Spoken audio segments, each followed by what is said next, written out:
Esse vídeo faz parte de uma série de 4 vídeos que trará para discussão o Desenho Universal para Aprendizagem, o DUA, uma discussão que fez parte do Seminário Avançado em Processos Educacionais e Inclusão, ministrado pela professora doutora Cláudia Alquati Bisol, no programa de pós-graduação em Educação na Universidade de Caxias do Sul no ano de 2021. O texto que traremos para diálogo faz parte do livro Acessibilidade e Desenho Universal na Aprendizagem, publicado pela Amped. Esse texto do qual a gente vai falar, ele tem por título Diálogos entre Acessibilidade e Desenho Universal na Aprendizagem e foi escrito pela Márcia Denise Plett e a Isadora Martins da Silva de Souza. Eu sou Patrícia Bado, mestranda no Programa de Pós-Graduação em Educação da Universidade de Caxias do Sul e professora da Rede Municipal de Ensino de Caxias do Sul. Eu sou a Fabiane Ferretti Munhoz, sou mestranda em Educação no Programa de Pós-Graduação em Educação pela Universidade de Caxias do Sul e sou professora da Rede Pública e Privada em Bento Gonçalves. Então nós vamos introduzir nessa série de 4 vídeos o desenho universal para aprendizagem, começando pelo conceito que as autoras apresentam no texto. Ali diz que desenho universal é a concepção de produtos, ambientes, programas e serviços a serem usados por todas as pessoas, sem necessidade de acessibilidade ou de projeto específico, incluindo os recursos de tecnologia assistiva. Então, o que a gente viu no seminário é que o desenho universal para aprendizagem, ou sua sigla DUA, quer dizer que tudo é feito para todos, tudo feito pensando na acessibilidade de todos. E o que é mais interessante, assim, né, Patrícia, é que a gente pode pensar nesse conceito em todos os contextos, né, da nossa sociedade. Geralmente a gente escuta, né, falar, nós precisamos de acessibilidade para tais pessoas. Mas o DUA, ele vem para mostrar que não há necessidade de a gente pensar em um único modelo de pessoa, né? Mas que sim, para todos. Quando a gente pensa no ambiente, na arquitetura, na organização dele, nós pensamos em um lugar que seja viável, né, de acesso para todas as pessoas. Então, acho que essa é a maior contribuição que o DUA vem trazer, né? E principalmente também para as escolas. E quando a gente fala em todas as pessoas, a gente fala das pessoas com deficiência, das pessoas que não possuem deficiência, da comunidade LGBTQIA+, das mulheres, das pessoas sem muitos recursos financeiros. É realmente tudo para todos, sem colocar as pessoas em caixinhas. E o segundo excerto que a gente separou vai diferenciar o DUA da tecnologia assistiva, para a gente esclarecer essa noção e essa diferença. Então, a Lei Brasileira de Inclusão é clara sobre os seguintes conceitos. Tecnologia assistiva ou ajuda técnica são produtos, equipamentos, dispositivos, recursos, metodologias, estratégias, práticas e serviços que objetivem promover a funcionalidade relacionada à atividade, à participação da pessoa com deficiência ou com mobilidade reduzida, visando a sua autonomia, independência, qualidade de vida e inclusão social. Ou seja, a tecnologia assistiva, ela é sim mais voltada para a pessoa com deficiência. O DUA é para todos, o Design Universal para Aprendizagem é para todos. E que é interessante também, quando a gente fala desses recursos, né, que vem para agregar no sentido de ter mais acessibilidade também, né, para essas pessoas que têm algum tipo de deficiência, é que também esses recursos acabam servindo para outras pessoas, né, Paty, como você falou. Então, outro exemplo que eu lembro é que a gente discutiu também no seminário, que são as legendas, né, na televisão, por exemplo, nos filmes, nos documentários. Então, as legendas que vêm, né, eles foram pensados para um grupo de pessoas, mas que serve para quem tiver a necessidade, né? Quando a gente acessa um filme, um documentário que é em outra língua e a gente não compreende, a gente também acessa a legenda. Então, ela vem para contribuir com todas as pessoas que têm interesse nesse recurso. Verdade. E lembrando, aqui é importante resgatar a origem do DUA. O DUA, que é Design Universal para Aprendizagem, nasceu a partir do Design Universal, que vem da arquitetura. Então, a acessibilidade arquitetônica é só uma das acessibilidades que a gente pensa no DUA. Ela teve origem ali e ela é uma das acessibilidades. Outras são acessibilidade atitudinal, acessibilidade comunicacional, acessibilidade instrumental e acessibilidade metodológica no ensino, pesquisa e extensão. O que seria essa última, que vem mais ao nosso ambiente aqui, o que a gente sempre discute, ao nosso contexto?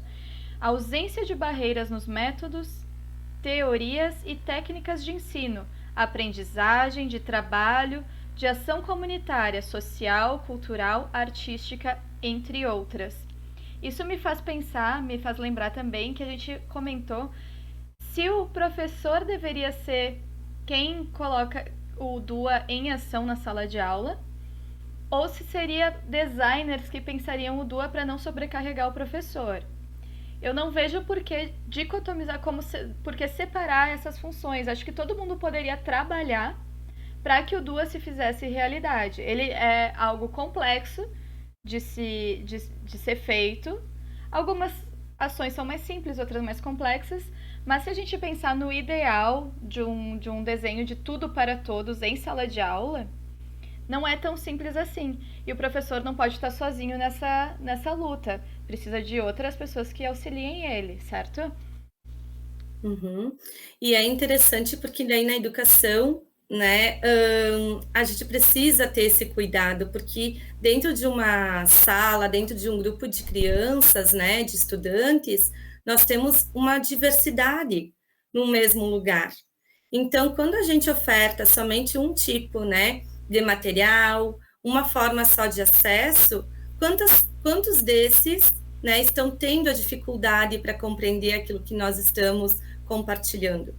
Então, quando a gente pensa o DUA dentro das escolas, nós pensamos, por exemplo, em trazer o mesmo texto de diferentes formas, né? Não só escrito, mas através de um áudio, né? Ou às vezes que possa ser complementado por um vídeo, ou outras vezes, né? O próprio grupo de estudantes pode estar pensando em estratégias para que possa ser adequado para todos dentro da sala. Então, ele é, sim, muito complexo, né? E eu penso que, às vezes, o professor se sente sozinho nesse sentido, porque ele não tem com quem trocar. E é através da troca que a gente amplia o nosso olhar, né? Para esses essas pequenas situações do cotidiano, né? Então, acho que é bem importante a gente pensar na educação como algo sendo para todos, de fato, e não só como algo que só abarca todo mundo, né? E aí, no momento de pensar essa metodologia, de pensar esse cotidiano, acaba priorizando somente um grupo, né? E não inclusive todos. O professor também precisa estar dentro desse contexto de DUA, ele também precisa, não é só feito para os alunos, mas para o grupo, tudo para todos. E ele também precisa entender o conceito, né? E conhecer, porque também não é um assunto, geralmente, a gente aqui também não quer, né, dizer que generalizar, mas é um assunto que geralmente não é tanto discutido dentro das escolas. Verdade. Né? Escolas, universidades. Os autores que tratam sobre o DUA também dizem que não é assim, é o que a gente sempre já faz em sala de aula. Não, exato. O DUA, ele precisa ser entendido pelo professor, ele precisa, o professor tem que levar em consideração ele nos seus objetivos para que ele possa ser aplicado. Ninguém faz isso naturalmente. Não tem como ele ser... Se o professor não tiver o objetivo focado no DUA, se o professor não conhecer o DUA, ele não faz DUA.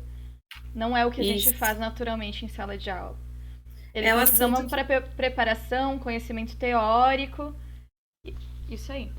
Exige discussão, né? Exige reflexão, porque se a gente só diz, bom, saiu essa lei e a partir de agora é assim, Ok, mas que debates foram feitos, né? Quem que ajudou a pensar sobre?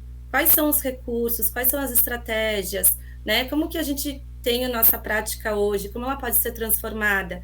Então, isso tem que ser um trabalho em conjunto e não ser só responsabilidade de um adulto, né? De uma pessoa, por exemplo, do professor. Então, ele parte de 3 princípios, Fábio e o Dua, que é proporcionar vários meios de engajamento, proporcionar vários meios de apresentação e proporcionar vários meios de ação e expressão. Tudo isso precisa estar contemplado em sala de aula. Então, quando a gente vai fazer uma avaliação, a gente não pode fazer só uma avaliação escrita. A gente tem que dar para o aluno outras oportunidades dele expressar o que está sabendo. Ou através da fala, ou através de demonstração, ou através de gravação de vídeo, ou através de representação artística. São várias opções que a gente pode dar para o aluno através de um jogo, para que ele demonstre o que ele aprendeu. Sim, e esse assunto é interessante porque vem há muito tempo sendo discutido, né? Essa importância dessa diversidade de formas dos alunos se expressarem, né? E não a gente manter somente uma única forma de que é a valorização da oralidade e da escrita. Então, quais são as outras linguagens, né, presentes no cotidiano da escola? Quais são os outros recursos que podem ser ofertados para esse grupo de estudantes, né, estarem trazendo os seus conceitos, o entendimento desses conceitos, as suas aprendizagens. Então, é interessante ver que não é só a partir do DUA, né, que a gente vem discutir, mas que é um assunto também que já vem sendo debatido há mais tempo. E que, claro, o DUA ele vem reforçar isso. Então, essa é a importância do professor, né, e a escola como um todo, olhar de fato para essa turma, para esse grupo, como sendo diverso, né? E não só na questão da fala, não só na teoria, mas de fato na prática, né? Que bom que tu trouxe isso, Fabi, porque vai fechar bem com o encerramento desse vídeo, que é o último excerto que a gente separou para esse vídeo, que diz assim, olha que interessante, o Dua observa os aspectos cognitivos e afetivos dos sujeitos. Essa perspectiva não se pauta pela ideia de que existe um estudante padrão ou homogêneo, pois se parte do pressuposto de que as pessoas se apropriam do conhecimento, conteúdos e conceitos de variadas maneiras. O reconhecimento da pluralidade humana é o que possibilita a identificação de barreiras pedagógicas e atitudinais. Vou reler esse último, porque é bem importante.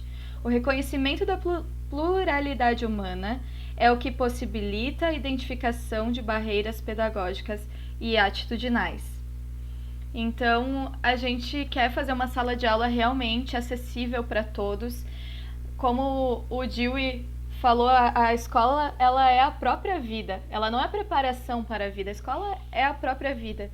Então, a gente está convivendo ali com diferentes pessoas que a gente vai encontrar na rua, vai trazer esse contexto, vai trazer esse mundo real para dentro da escola e vai estar trabalhando, olhando para o outro e tentando levar todo o conhecimento possível, trabalhar todo o conhecimento possível junto, porque professor aprende com aluno e aluno aprende com professor e entre eles também eles aprendem e ensinam. E o Dua vem realmente a fortalecer todo esse tipo de concepção.